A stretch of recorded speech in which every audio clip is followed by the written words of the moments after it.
Here's something for someone who's ready to be blown wide open. So what I've been integrating lately and what I'm being asked to explore on a much more nuanced energetic level is this kind of these two conjunct concepts of where can I retrieve my power, or where am I leaking energy, as well as in tandem with how can I completely remove the belief system of being a victim of something, like leaking energy to those little aspects of my life where I may not realize that is still a little bit of a belief system in place in my life.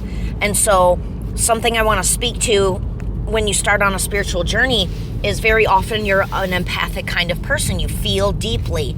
And something that I feel like has plagued me most of my life is this enormous depth to feel other people's feels, to the point where I get lost in those things and I lose myself. And I very much did that for most of my life growing up.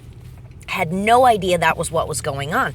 And so then at the start of my spiritual journey, everybody's like, oh, being an empath is a superpower. And I'm like, no, it's not. And I never really had enough words to describe my anger or resentment to that until today I came across an ad on my YouTube feed, ironically enough. So as much as ads may drive you crazy like they drive me crazy, they're even there for a reason, because I was listening to someone's ad about their program, and what he said smacked me across the face when he said, a lot of times people get frustrated at the beginning of their journey when they realize they're an empath or that they're extremely empathic because they feel like they're a victim to this so-called gift.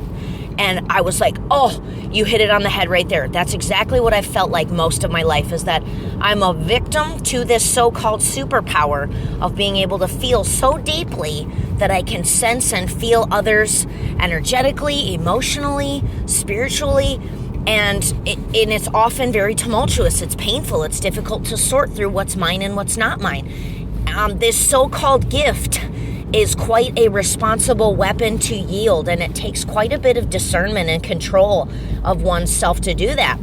And so when he said it like that, I was like, oh, you just put into words this resentment, this frustration I've had all my life about being empathic, is that I often feel victim to this ability to feel others so deeply, and sometimes not knowing what to do with it, or how to hone it, or use it, or discern it, or better yet, how to shut it off when I don't want to use it.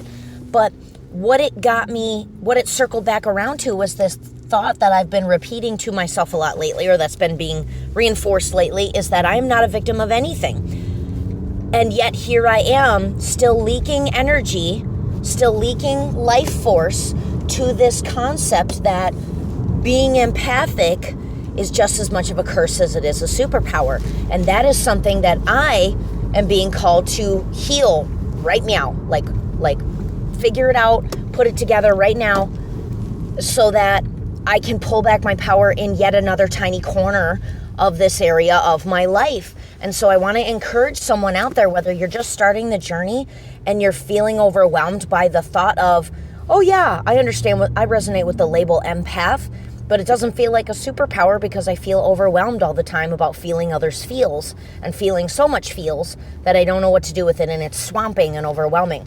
And the funny part is speaking of the word swamp, is that very often when God is asking you to acknowledge something and pull back your energy from it, you got to get a little knee deep in it again to integrate the next change. And so this came up in my development group just recently about how, like, I don't really like channeling for other people. I don't like channeling other people's energy because it feels yucky, it feels like the germaphobe version of me coming out going, ew, feelings, I don't want to.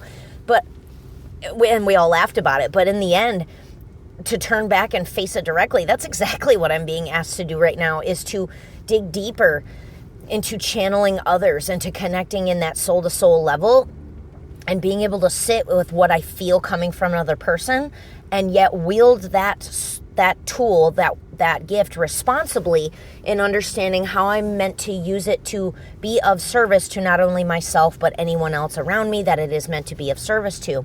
And in that honing of discernment and learning to use the gift and the tool responsibly comes getting knee deep in the swamp of emotions and empathy and feeling the feels. And it is not my favorite, y'all. But if you're going through that and you're realizing that there's places and spaces in your life where there are little corners of your life that aren't matching these new belief systems that you're stepping into, here's an opportunity. Here's an opportunity to learn where being empathic can mean a lot of things, but what it shouldn't ever mean is that you're a victim to empathy or that you're a victim to feeling big things.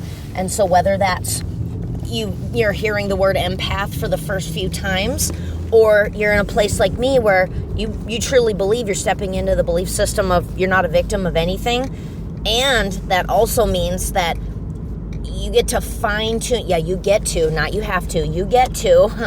keyword there, you get to step into more finely attuned discernment of how empathy is in fact a gift for you, is in fact a superpower, and not something you are subject to tolerating.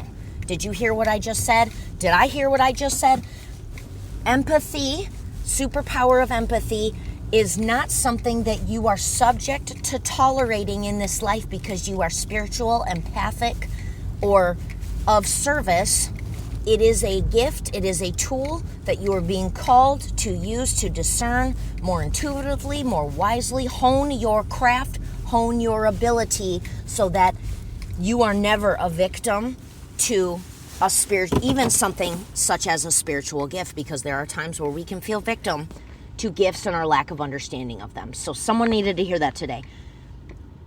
Approach your empathy as a sword that only the finest knights can wield, and you are being called to do it. And that takes practice, that takes fumbling, that takes getting knee-deep in the swamp with the sword, learning how to swing it well. Yeah, and I don't say sword as in like you need to use your empathy to chop up and hack away at other people. I'm talking metaphorically here. Go with me on this. And so I'm hoping somebody hears that today, that maybe this is a season of your life where you can let yourself sit knee-deep in the trenches of others energetically, whether it's practicing your channeling, practicing your other spiritual gifts, practicing what to say and not say to other people in a moment where you're feeling compassion and empathy for someone else, and using it to strengthen and bolster the both of you, not because you're stuck doing it. Yeah? I don't think I have another great way to say that. I hope that landed. I hope it whopped you as loud and clear as it whopped me. Have a great rest of your day and go forth boldly and not a victim of anything.